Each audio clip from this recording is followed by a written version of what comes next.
Thank you. Thank you so much. Thank you all, one and all. And hello, everyone.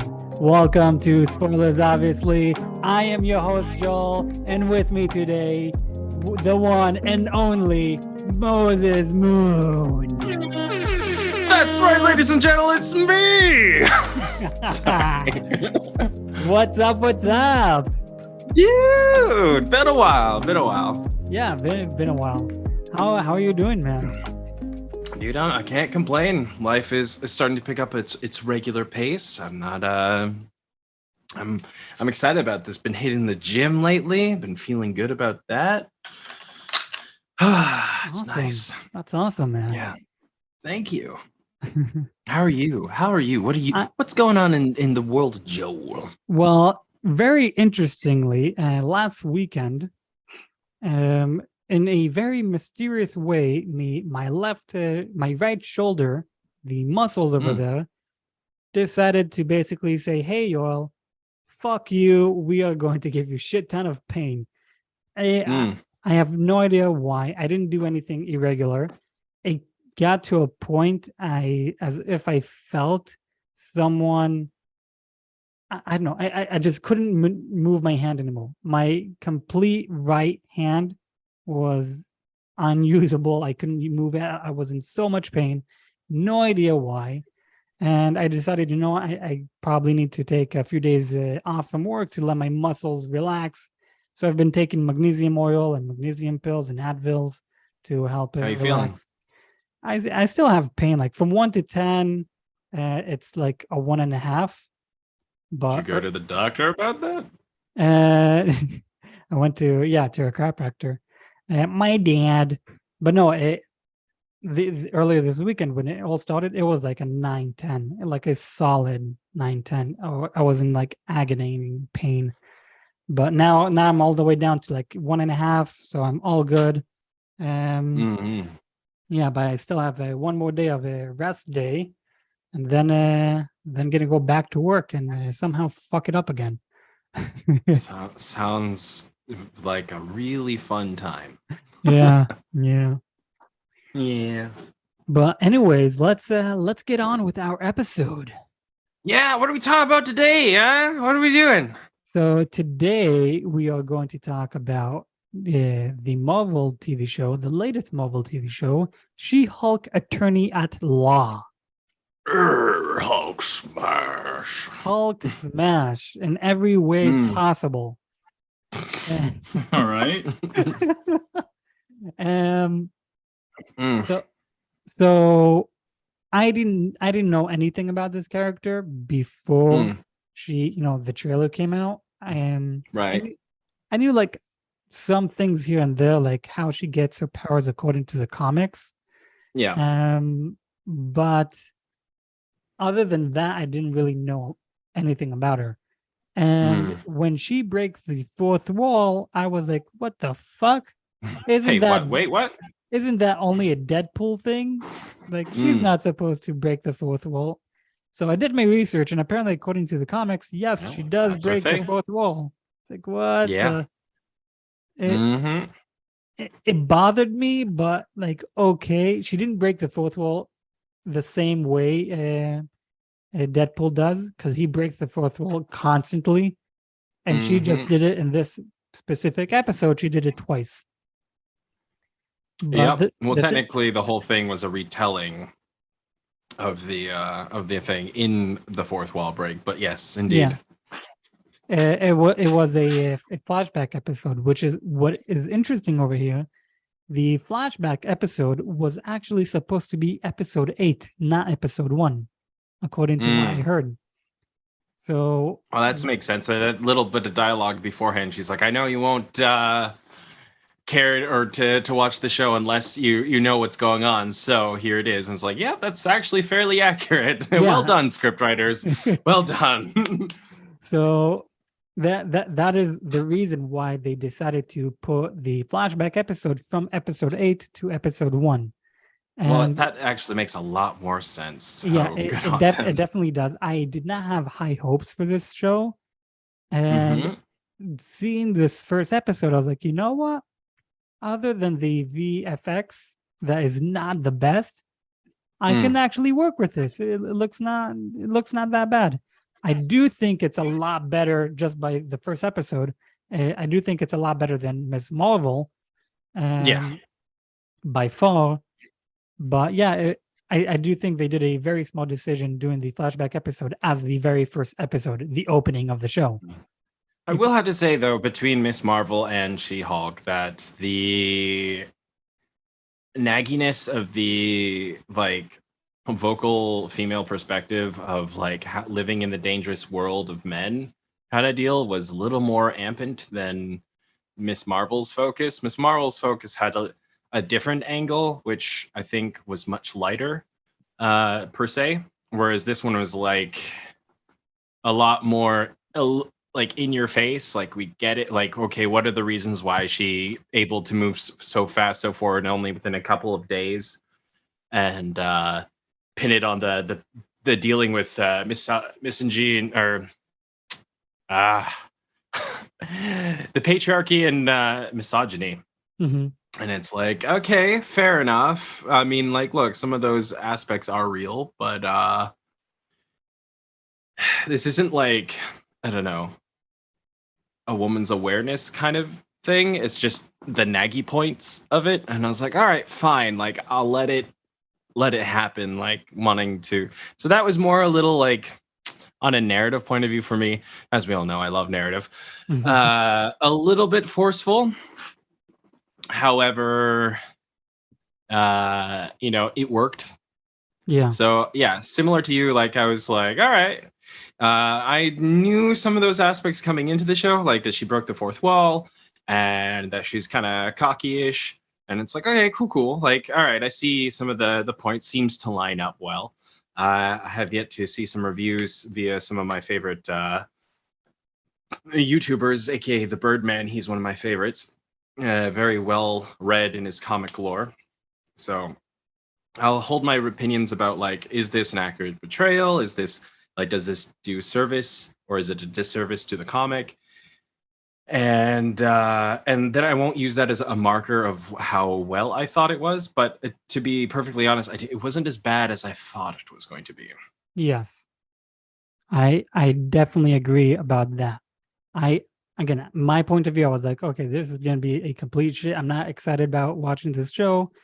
And after watching the first episode, I was like, yeah, okay, you know what? It's a lot better than what I expected, but it's still not like, okay, this is amazing. It has it has a way to go until it gets to, okay, that's amazing. But what I loved what they did with with this episode is the fact they answered a very big problem a lot of people had about it. Well, not about Which it, was? not about it, but about a specific after credit that we saw.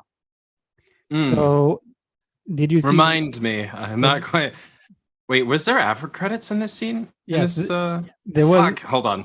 You keep going. Keep talking your point. I'll pull that back up. Okay, so so the after credit I'm talking about the after credit of the movie Shang-Chi and the Legend of the Ten Rings.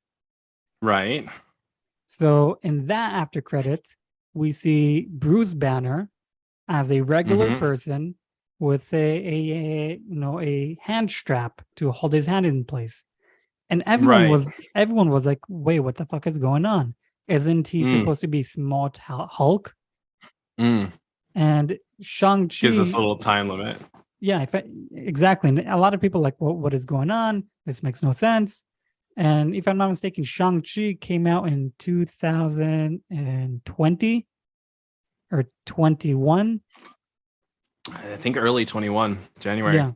So basically, for about a year or two, everyone's like, okay, something over here does not make sense. And on the very first, on this episode, once she tells us, okay, so this is what happened a few months ago. And then we enter the flashback. So we enter the flashback with some background music. So it's very crucial to hear what Bruce Banner says. He says, yeah, I created this machine to put on my arm. He heals my hand. And at the same time, I can't be the Hulk. It prevents me from being the Hulk. Right. So that basically answered the after credit of Shang-Chi. It's like, Right. okay, now it makes sense. So where does this show takes place chronologically? It takes Probably place, snuck between in there. Yeah. yeah, it's right after Shang-Chi and the Legend Mm-hmm. of Ten Rings, which means because Endgame they did skip 5 years later in the future, so this show takes place in the year 2024 MCU timeline. Mm. All right. Well, there So you go. I just finished watching the the end credit scene of the. Wasn't worth it, but whatever. so so we start the flashback as we said. Bruce Banner explains about his home, and Jennifer Walter, his cousin, or no, Bruce is Mm-hmm. his cousin, but she basically tells us her theory of Captain America, why he is a virgin, Mm. which that joke actually came upon Reddit and 9gag and all that, Ah. because once Endgame finished, everyone's like, wait, so basically Captain America is a virgin. He's an old, like, only he was not a virgin once he went back in time. But until Well, we then, don't know. I mean, like that's a lot of assumption. Like we've been taking like when we come into the first Captain America, we don't know his virgin status. He yeah, could have lost that card, but we don't know. We don't know. so in this after credit, they basically answer that question. But if you do the math, uh, Steve Rogers, his story starts in 1943. He Mm-hmm. freezes in 1945. Yeah. Then he wakes up like 70 years later, 2000 and what, in 2011. And Mm-hmm. basically, okay, so obviously did not have sex in those 70 years. But I until wouldn't then, think we so. see we see that he doesn't have any relationship. So we can continue and assume, okay, from 2011, once he woke up from his ice nap, Yep. until the year 2023, Mm-hmm. that's when Endgame finished. He did not have sex with anyone. So, you know, Potentially. potentially, we can assume. But then in this after credit, we basically, Bruce Banner does tell us he actually lost his virginity with one of the girls that he did his shows Yep. during Captain America 1, the first Avenger. There you go. Okay, so now we have confirmation of when virginity was lost, but Yes. his rompiness thereafter we do not know. But Yeah. nonetheless. But the thing is, and so once Endgame finished, everyone was like, okay, Captain, like, who is dead? Who's from the original Avengers is dead? Well, we know Iron Man is dead for sure. We know Mm-hmm. Natasha is dead for sure. And everyone Mm-hmm. said, well, Captain America is also dead. He's old, he's No. not dead. But Yeah. for some reason, a lot of people say, Ageist people. yeah. He but old, he dead. He ain't dead yet, you don't know. exactly. But for some reason, a lot of people say, no, he's dead. So in this after credit that we see Jennifer Walters crying like, "Oh my God, I can't believe Captain America died a virgin."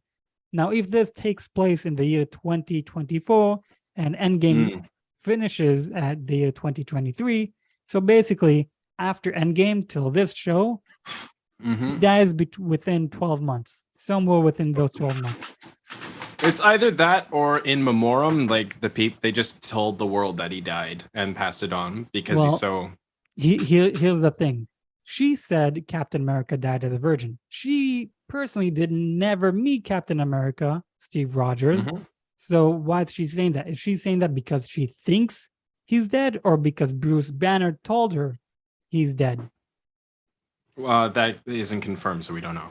It Exactly. could go either way. So personally, I think he's still alive, and we might see him in Secret Invasion. That and or the Secret Invasion. That whole thing's gonna. A lot of people may reprise their roles for certain things, but Yeah. I'm thinking even within the show as a gag, kind of like a long-term payoff that Chris Rogers. No, Chris I Evans. totally fucked. Chris No, Evans, thank you. Steve Rogers. Steve Rogers, aka Chris Evans, Yeah. the real person, will probably make an appearance as a gag to be like, and like, I don't that know. I don't know that how they'll play that, but you know. that would be funny, but I don't think they'll do that. But the thing is, in the comics, there is Old Cap. Old That's Cap true. does exist. So He technically, old. so the fact that she said he's dead, I still don't take it as he's actually dead because she never met him. No. So Here's a rule of if you don't see a character actually die or they die off screen, they're not dead. AKA yes, Zeus, AKA like Bucky, AKA like anybody who follows that rule. You yeah. know. So I personally think he's still alive, and there is a potential we might see him in the future as Old Cap. That would be very interesting. Yeah. However, there are some mysteries that the show did bring up that I was very excited to see as like how it all ties in, because I think they're starting to get their act together and write things in that are going to be more smart. Mhm. And so the accident that they got into at the very beginning with the Corellian ship, was it? What am I? Something like that. I forget the name of the aliens, but yeah, I know what you're I talking about.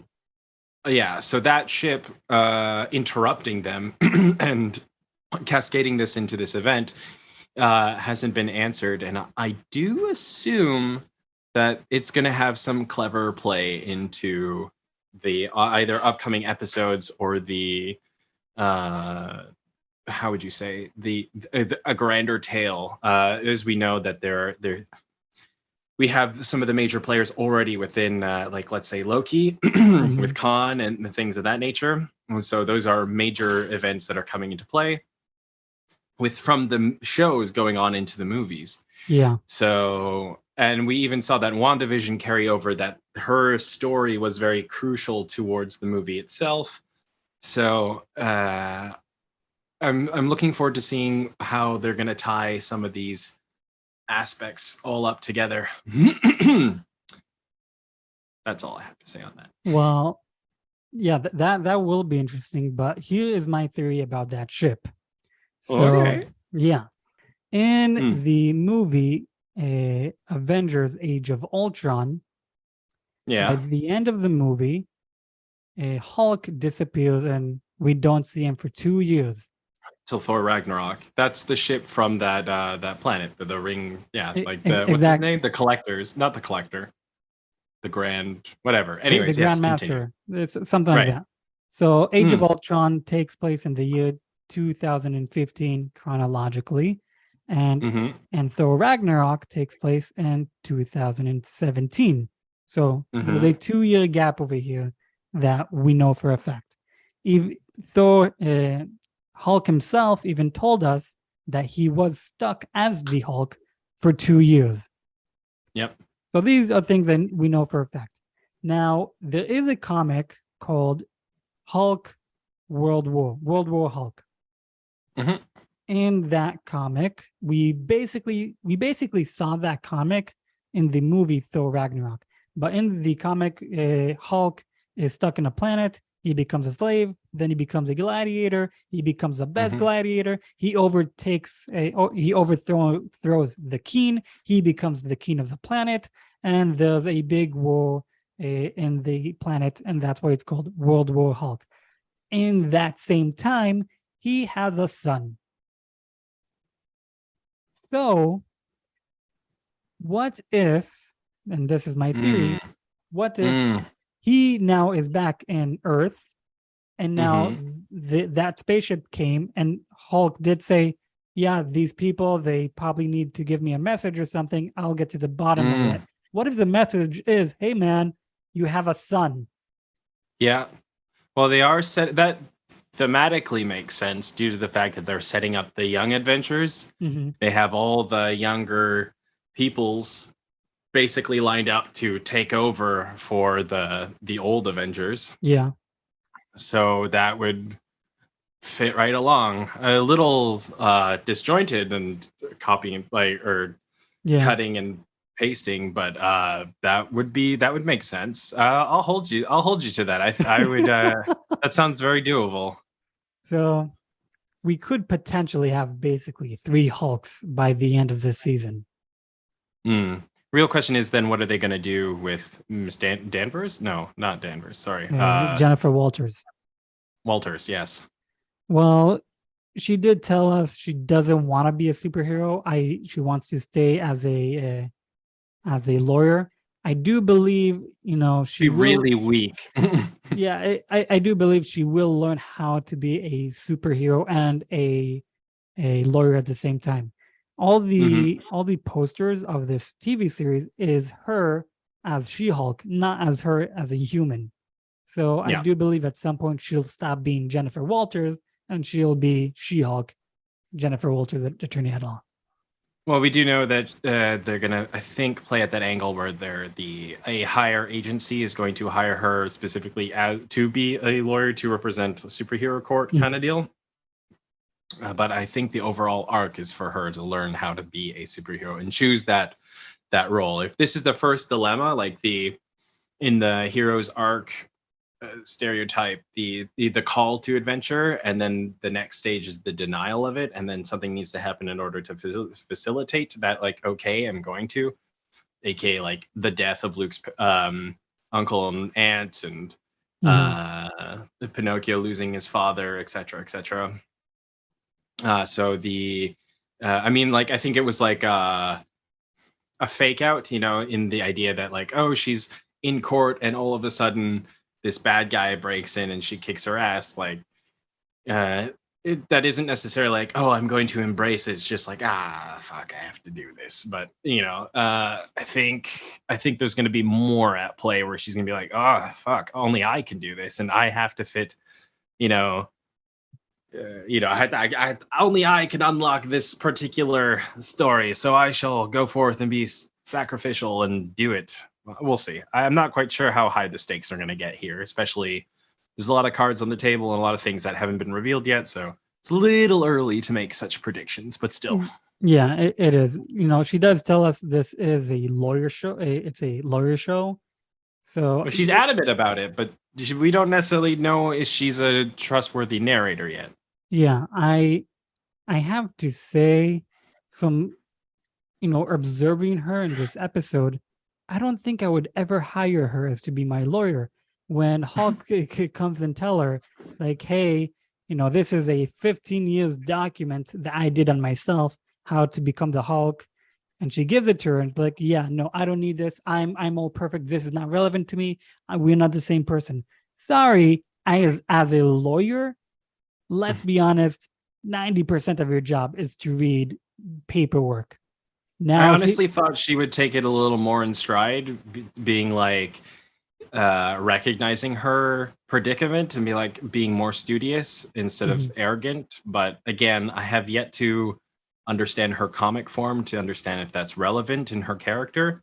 But even so, like, it shouldn't really matter. She should be taking this as seriously as possible because she recognizes like, oh, I am actually a Hulk and I don't actually know this, even though I think the circumstance does build that, when she goes into Hulk form, that she is conscious, unlike Bruce was at the beginning. So they are different. They are different stories. And again, I don't trust her fully as a narrator because, again, this whole thing that we saw is her telling it from her perspective. And of course, any narrator, they can embellish or diminish certain aspects. So and most people want to make themselves look like, on a psychological level, want to make themselves look a little better than what actually happened when retelling something.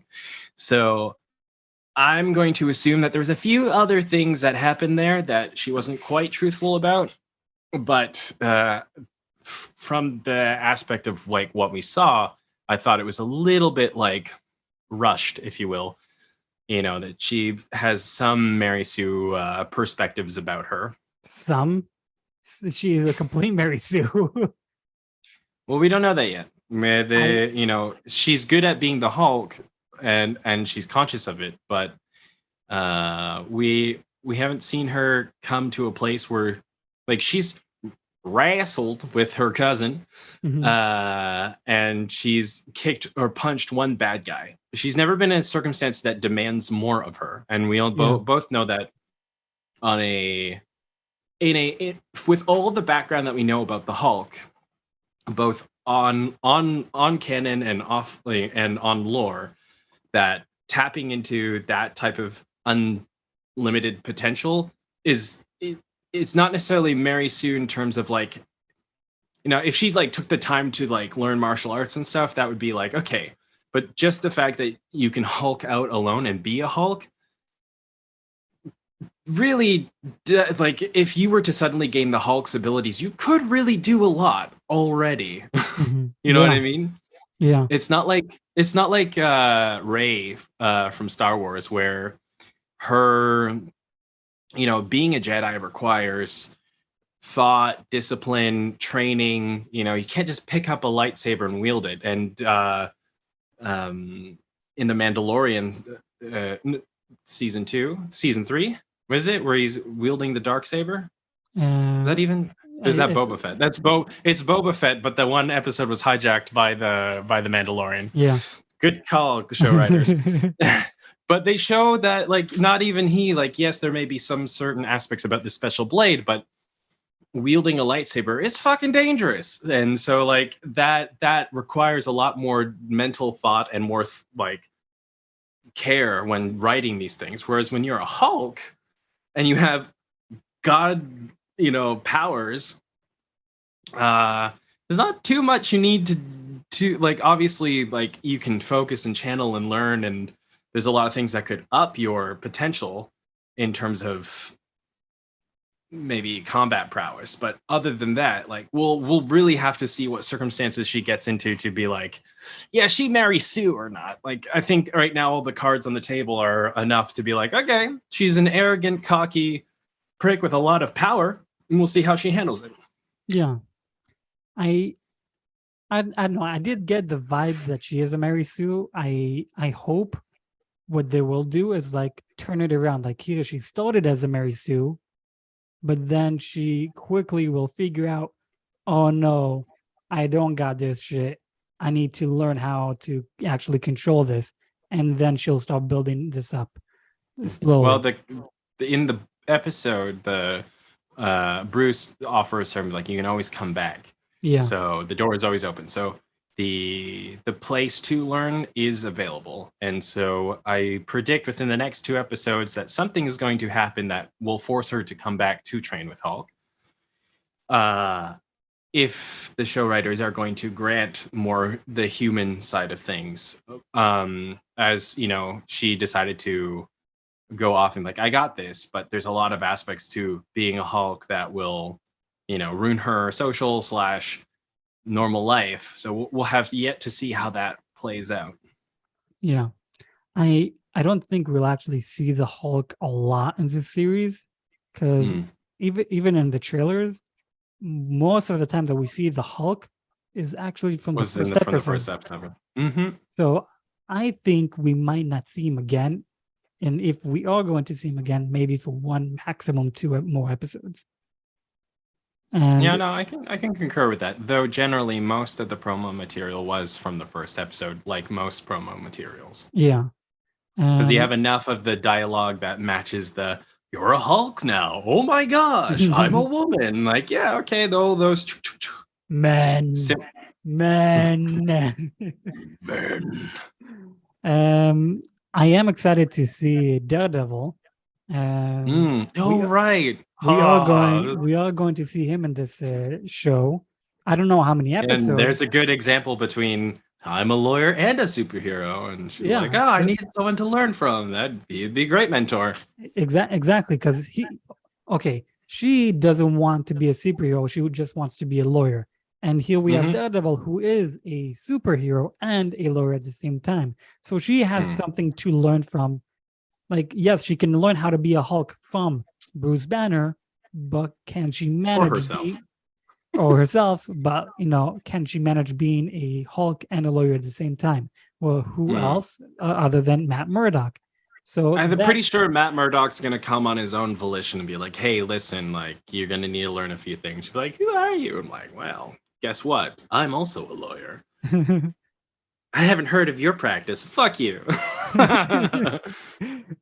well, so I have to say, between the two, I would love to see an episode of a trial and they are actually against each other. That would be so tight. That Let's that'd go be lawyer shit. yeah, that'd be interesting to see. I between the two, who would you want that would represent you? Oh, Matt Murdock for sure. Yes, Calm, cool-headed, logical, and he yes, can hear other people's heartbeats, so he knows exactly. what pulses to push on. Come on now. Exactly. He is, I think, one of the best lawyers TV shows there is. So yeah, I'm actually you rekindled my excitement for the show because I was more like okay, I like it, but it's not like catching me. And then as soon as you reminded me of Matt, I was like, oh right, I have to watch it now. yeah. No, so that is honestly one of the only reasons why I am excited for the show because of Matt Mm, Murdock. hell Other yeah. than that, I feel like okay, this is a feminine show about lawyers. I personally I don't like lawyer TV shows. I don't like doctor TV shows. I don't like Mm. police Missing detective. out, man. It's not my style. I The like Good Doctor, House. Come on now. no, ER. I don't like it. I like as realistic as possible and gruesome. Like Game of Thrones was yes, it has dragons and all that, but it was real characters, good or evil. Anyone is in stakes. Anyone can die over Mm, here. Those are the kind of mm. Dexter, amazing. I don't know if you've ever seen Dexter, but amazing. I love it. To be honest, I have yet to watch Dexter. I'm hesitant because I'm not a fan of gore for gore's sake, and so there's certain things I'm just like The Boys. I really like the show to an extent. It's Amazing. The about boys are a amazing. 6.57 out of my books in terms of like it's worth the watch, but the gratuity and the overt sexuality can be a little much sometimes, similar to Game of Thrones, where they're just like, "Hey, sex position." It's like you could have just told me the exposition. Like I like boobs and everything, but it's a little. You don't have to all the time. Like, Yeah. but whatever, So whatever. since you're not a guy of all that blood, I don't recommend you Dexter because they really go into detail. I started Mm, watching Dexter when I was 15, fell in mm. love with it. Got you And when you were young. Yep. yeah, and earlier this year or last year, they came out with the last season, season 10, 10 years Mm. after season 9. So and Uh, closed it. Amazing, one of the best seasons. But anyways, let's go back to Marvel shit. um, I I'm excited mainly because of Matt Murdock. I don't know what to expect in the future episodes. mm, What I do know, the overall 9 episodes. Each episode is about 30 minutes, and the mhm. last episode, the ninth episode, is going to be released about 4 weeks before the movie Black Panther: Wakanda Forever. You think they'll tie them together to some extent? Maybe there is a possibility. It depends How did the when. Black Panther die? She-Hulk. Fuck no. Because we don't have an in-universe yet explanation of why, I believe in T'Challa. I believe in the movie Black Panther: Wakanda Forever. They will explain that, Oh, but they have to. yeah, but because the movie Black Panther ends, this show are so close to one another. It also Mm. depends when in the timeline Black Panther is. If it takes place, like let's say 2024, so yes, there's a possibility they'll It's mention gonna it. take place much at like fairly. Like here's the thing, they're going to. So this is my thing. I think this is my like assumptions or thoughts. Like we know in the new Black Panther movie that they're gonna have Namor, you know, be brought into this in the Atlantean people, aka the Aquaman of the MCU. MCU. And we're not gonna know. My thing is probably going to be a bait and switch. Like he'll be the enemy at first, but in the end there'll be some bigger thing. But they'll also probably allude to some MacGuffin that's tied into the grander themes of the timelines and whatnot, as to why was he provoked, why was he pulled out, whatever. Unless he's going to be a one-off bad guy, which doesn't make sense because Namor is pretty affluous in the MCU, regardless. So I'm not quite sure how they're going to play that out, but I think like near the end they're going to make some allusion that because of these events that it's going to tie to the bigger scheme, especially leading up to basically Civil War. So Yeah. Well, I guess we will have to see how they tie all this up. I'm excited. I'm waiting. Yeah. Like a lot of people are saying they're not excited for these next arcs, and I can understand their hesitancy, and maybe it won't be as good as what was previously, what came out in the Infinity War saga. But in reality, like this, if we take a step back and just enjoy the setup from what all that was and see where this goes, this could be something really enjoyable as well. Yeah. The problem most people have is one, we're now at the end of phase 4. Black Panther is what is going to close phase 4, but in this phase most of the content is not that great. There's a few that are amazing, some are okay, and most of them like this is a complete waste of time. So I can understand why as everyone are hesitant. That's the first thing. The second thing, most people say MCU died when Iron Man died, and that's a little bit brash. I don't know. I can agree to some extent because again, the fourth phase is not the best phase, and so far, but yeah, so far. But if you look at the Infinity Saga as a whole, absolutely amazing. The thing is, most people don't look at this saga as this is a new saga. We are at the beginning of this saga. They all look at it like, okay, we've been doing this for like 12 years now. Dude, I want to see, amazing stuff. Yes, we've been doing this for 12 years now, but we are now in the beginning of a new saga. So this is the basis of the multiverse saga. Yeah. So yeah, the footwork's been laid. I think there's a lot of things that are going to happen. I'm personally very stoked and waiting specifically see the new Ant-Man movie, the Quantum Mania. I think that's going to set off. I think that's going to be the pinnacle. Yeah. Of where this is going and setting the stakes, especially seeing who will potentially like the BBEG, the big bad evil guy.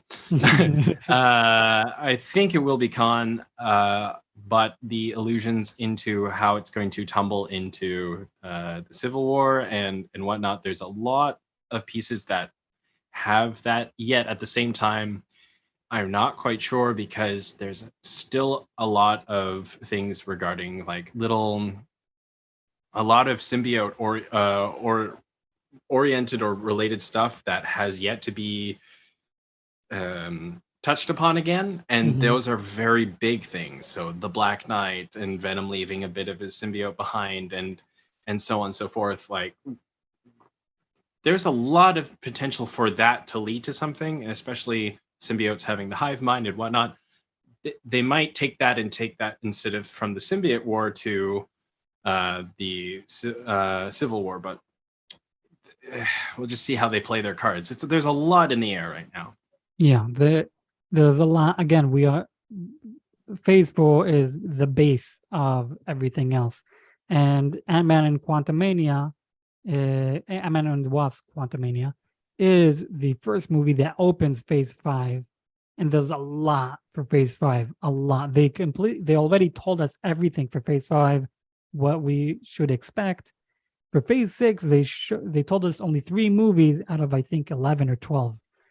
Yeah, That's a lot. like movies and TV shows. And if I'm not mistaken, September 8th until September 10th is going to be D23 Expo, Disney 23 Expo. It's basically Comic-Con, but Disney. So I do believe they are going to tell us more and announce more stuff to expect that Disney is going to release. I'm assuming that they're going to tell us everything else, what to expect on Phase 6 of MCU. Yeah. And I believe we'll also see a lot more of what they're planning for Star Wars and all the other movies and TV shows to come up. Again, this is, specifically Disney. So they're going to tell us a lot more. And during Comic-Con, Kevin Feige said, we have a lot more surprises to tell you, but we don't want to spoil it. We'll save it for another time. So I believe that's D23 Expo. Hopefully a little sooner. A year from now it's a long time. No, it's this September. It's called this September, next month. Oh, okay. Yeah, it's called D23 Expo. 23. Why is it 23? I think. Is it the 23rd of the month? I don't think it's the 23rd. Not Expo, 22. But I think it's basically here is what we are going to announce for the year 2023. That makes more sense. Yeah. I gotcha. So we will definitely do an episode about that once they released all the stuff. All the stuff for D23 Expo. But I do believe we are at the end of our episode. Makes sense. I am your host, Joel, and with us today, our one and only Moses the Moon. That's me. We talked about She-Hulk. I'm gonna put all the links down for his radio and my Hebrew podcast. Give us 5 stars in the give us 5 stars in the Spotify and everywhere else you can listen to our podcast. Follow us. Give us even 5 Michelin stars. That'd be great. Yes. And here's a little taste from Moses Radio. Give us one of your voices. Welcome everybody back to an episode of Reforge Radio. My name is Moses Moon, your host. You're listening now to Reforge Radio on The Voice. Don't forget you check us out and give us some love at Reforge Radio or me on Instagram at Moses is the Moon. Sign off. How can you not listen to that sexy voice? You just want to follow that. Follow his Instagram, listen to his radio show. It's absolutely amazing. And until then, we will catch you all on our next episodes of our podcast. Spoilers, obviously. Goodbye. Goodbye.